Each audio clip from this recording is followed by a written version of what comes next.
புதுசாக கொண்டு வரணும். That is called as innovation. இப்போ ரேடியோ கண்டுபிடிச்சாங்க. ரேடியோ மட்டுமே இப்போ இருக்கா? ரேடியோ 2 டைப் இருக்கா? என்ன இருக்கு? ஏஎம்னு ஒன்று இருக்குது, எஃப்எம்னு ஒன்று இருக்குது.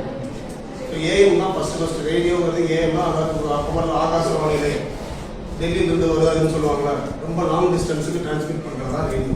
ஷார்ட் டிஸ்டன்ஸ் சூரியன் எஃப்எம் கோயம்புத்தூர் ஒன்று இருக்குது, ஈரோடு இருக்குது, திருச்சி ஒன்று இருக்குது. அது வந்து உங்களுக்கு இருக்குது எஃப்எம் நாய்ஸ் கம்மியாக இருக்கும். ஓகே, அதாவது டிஜிட்டலாக இருக்கும், அதாவது உங்களுக்கு கிளியாரிட்டியாக இருக்குது. அப்போ ஒன்ஸ் ரேடியோ வந்து இன்வென்ட் பண்ணிட்டாங்க. ஸோ அதுலேருந்து என்ன பண்ணுறாங்க, இன்னோவேஷன் அப்படியே போயிட்டே இருக்கும். ஓகே, ஸோ அதான் வந்து இன்னோவேஷன். அப்போ நீ ஒரு புது டெக்னாலஜி கண்டுபிடிக்கிறது, அதை யாரும் காப்பி அடிக்காமல் இருக்கணுமா? ஆமாம். ஸோ அப்போ நம்ம என்ன பண்ணணும், பேட்டர்ன் வாங்கணும். தட் இஸ் காப்பிரைட் வேற, ட்ரேட்மார்க் வேற. ஃபார் எக்ஸாம்பிள் நிறைய சில வந்து எதுக்கு வேணாலும் நீ வந்து காப்பிரைட் வாங்கலாம், ட்ரேட்மார்க் வாங்கலாம். கொக்கோ கோலா பாட்டில் சிம்பிள் இருக்கா, அதை வேற யாராவது யூஸ் பண்ண முடியுமா? கொக்கோ கோலா ஒரு ஃபாண்ட் எழுதிருக்காங்க, பெப்சின்னு ஒரு ஃபாண்ட் எழுதிருக்கோம், பெப்சிக்கு ஒரு லோகோ இருக்கு, கொக்கோ கோலா ஒரு லோகோ. அது யாரும் ஒரு காப்பி அடிக்க முடியுமா? காப்பி அடிச்சா என்ன? அப்போ என்ன பண்ணா இந்த லோகோ வந்து இந்த ஒரு கம்பெனி மூலமா நம்ம யூஸ் பண்ண முடியும். நம்ம என்ன பண்ணலாம், முன்னாடி ஃபைல் பண்ணி அதுக்கு வந்து ட்ரேட்மார்க்னு சொல்லுவாங்க. அதாவது ஒரு பிசினஸ் வந்து ட்ரேட்மார்க்னு சொல்லுவாங்க. பட் நம்ம வந்து டெக்னாலஜி லெவல் யூஸ் பண்ணுறோம் வந்து ஃபைல் பண்ண பேட்டர்ன். ஸோ ஃபர்ஸ்ட் இப்போ பேட்டர்ன் என்னென்ன பண்ணலாம் அப்படின்னா, அவங்க டெக்னாலஜி புதுசாக கண்டுபிடிக்கிற அப்படின்னா ஸோ ஆல்ரெடி இது இருந்தாலும் பண்ணலாம். ஓகேவா சார்? ஃபார் எக்ஸாம்பிள் ஒரு ஜெராக்ஸ் மிஷின் தான் இருக்குது. இப்போ ஜெராக்ஸ் எடுக்கிற ஜெராக்ஸ் வந்து என்ன அட்வான்டேஜ் கொண்டு வந்தாங்க, ஸ்கேன் பண்ணுற மாதிரி கொண்டு வந்தாங்க. முன்னெல்லாம் பார்த்தீங்கன்னா வந்து என்னதான் வந்து இருக்கும், டைப் அந்த ஜெராக்ஸ் காப்பி எடுக்க முடியும். நம்ம தானே அப்போ ஜெராக்ஸ் கூட இருக்கு, அப்போ ஸ்கேனிங் கொண்டு வந்தாங்க, எல்லாமே நிறையா வந்துட்டு. ஓகேவா? அப்போ கலர் பிரிண்ட் வந்துடுறாங்க. அப்போ ஃபர்ஸ்ட் யாராவது ஜெராக்ஸ் கொண்டு வந்தாங்க, அதுக்கு என்ன வந்துச்சு, ஆட்டோமேட்டிக்காக இன்னோவேஷன் பண்ணிடுறோம். பட் யாராவது ஒருத்தர் வந்து பேட்டர்ன், ஃபார் எக்ஸாம்பிள் ஒரு புது கண்டுபிடிக்கிற அது நீ பேட்டர்ன் வாங்கிட்ட அப்படின்னா இன்னொரு கம்பெனி வந்து வாங்கினாலும் உன்னோட பர்மிஷனோட தான் உங்களுக்கு ஒரு குறிப்பிட்ட அமௌண்ட் கொடுத்தாங்க இந்த ப்ராடக்ட் லான்ச் பண்ணணும். ஃபார் எக்ஸாம்பிள் ஒரு எலக்ட்ரிக் ஸ்கூட்டர் வந்து நீ வந்து கண்டுபிடிச்சிட்ட, அது நீ பேட்டர்ன் வாங்கி வச்சிருக்க. அதுக்கப்புறம் அந்த எலக்ட்ரிக் ஸ்கூட்டர் வந்து எந்த கம்பெனி மேனுஃபேக்சர் பண்ணாலும் உனக்கு ஒரு குறிப்பிட்ட அமௌண்ட் உனக்கு வந்துகிட்டே இருக்கும்.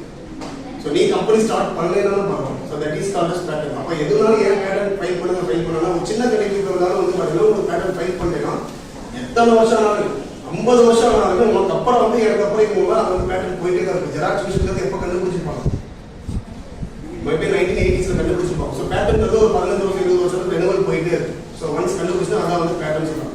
சார் இதெல்லாம் ஏன் என்கிட்ட சொல்லிட்டு இருக்கீங்க, எனக்கு இதுக்கு என்ன சம்பந்தம்? ஸோ அதான் first entrepreneurs. What you mean by entrepreneurs? Sir கிளாஸ்ல வந்து பிசி எத்தனை பேர், 55 பேர் இருக்கீங்களா? 55 பேருமே வந்து நான் வந்து ஒருத்தர் தான் போய் ஜாப் கொடுப்போம் நம்ம கேட்க முடியுமா? எனக்கு வேலை வந்து நம்ம எத்தனை பேர் தான் வேலை தெரியவே போயிட்டு இருக்கு. ஆண்டர்பிரினர்ஸ் அப்படின்னா நம்ம வந்து யாராவது வேலை கொடுக்கலாங்க. ஸோ நம்ம job seekers we can be as a job providers. Sir நான் ஒரு கம்பெனி ஸ்டார்ட் பண்ணுறேன் சார், புதுசாக ஒரு ஸ்டார்ட் பண்ணுறாங்க சார், நான் ஒரு ஆண்டர்பிரினராக இருக்கேன், எம்எஸ்எம்இ சார், எம்எஸ்எம்இ ரெஜிஸ்டர் பண்ணிட்டு நான் ஒரு புதுசாக ஒரு டெக்னாலஜியில் வந்து நான் வந்து ஒரு ஆண்டர்பிரினராக இருக்க ஒரு வேலை ஆரம்பிக்கிறேன். ஸோ அது நீ எம்எஸ்எம்இ ரெஜிஸ்டர் பண்ணுறேன்னா நீ என்ன டெக்னாலஜி பண்ண ஆஞ்சல் இன்வெஸ்டர்ஸ் நிறைய பேர் இருப்பாங்க. நீ காசு கூட எதுவுமே போட தேவை. ஸோ நீ ஒரு ப்ராடக்ட் தயாரிக்கிற, அந்த ப்ராடக்ட் வந்து இந்த மாதிரி வந்து பேட்டர்லாம் ஃபைல் பண்ணிட்டு அதை நீ வாங்கிட்ட, நிறைய பக்கம் நீ போய் வந்து இந்த மாதிரி அந்த ஸ்டார்ட் அப் மெயினே நிறையா இருக்கு. அங்கெல்லாம் போயிட்டு வந்து பார்த்தா அவங்களுக்கு பிடிச்சிச்சு அப்படின்னா உனக்கு கம்பெனி வந்து அதை வந்து ஹப்னு சொல்லுவாங்க. அந்த கம்பெனிலாம் வந்து கம்பெனி, அதாவது உனக்கு கம்பெனி ஆரம்பிக்கிறது நம்ம மெயின் என்ன வேணும், இடம் வேணும். நம்ம இடம் வேணும், பொருள் வேணும், ரெண்டாவது வந்து அமௌண்ட் வேணும். ஜஸ்ட் இந்த ஒரு பில்டிங்கை கொடுத்துட்டு போய் கம்பெனி ஆரம்பிச்சு எப்படி பாருங்க.